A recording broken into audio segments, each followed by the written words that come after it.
Hello guys, ఎలా ఉన్నారు? Welcome to my channel Geetha fashion blogs YouTube channel. Fish curry నా style ఎలా ఉండాలో మీకు చెప్తాను. ఫస్ట్ ఫిష్ పీసెస్ని కొంచెం పసుపు, కారం అండ్ ఉప్పు, కొద్ది ధనియాల పొడి అన్నీ వేసుకొని మిక్స్ చేసుకొని పక్కన పెట్టుకొని, ఆ తర్వాత స్టవ్ మీద ప్యాన్ పెట్టుకొని కొద్దిగా ఆయిల్, పచ్చిమిర్చి అండ్ కరివేపాకు, ఆనియన్స్ వేసుకొని అల్లం పేస్ట్ వేసి కాసేపు అలాగా మగ్గనివ్వాలి. మగ్గిన తర్వాత మనం ముందుగా చింతపండు నానబెట్టుకున్నాం కదా, అది వేసేసుకొని ఆ తర్వాత కొద్దిగా కారం కూడా మళ్ళీ దీనిలో యాడ్ చేయాలి. యాడ్ చేసిన తర్వాత అండ్ మనం ముందుగా కలిపెట్టుకున్న పీసెస్ని ఒక్కొక్క పీస్గా వేసి ఆ తర్వాత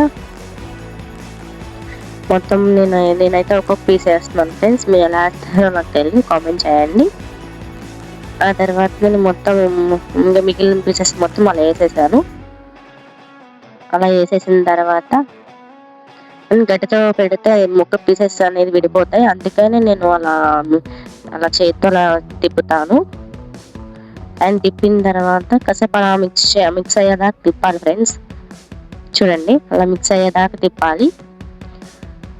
ఆ తర్వాత నేను కాసేపు అలా ఉంచిన తర్వాత దాని మీద ప్లేట్ వేసేసుకుని 5 minutes అలా మీడియం సైజు ఉడికించాలి.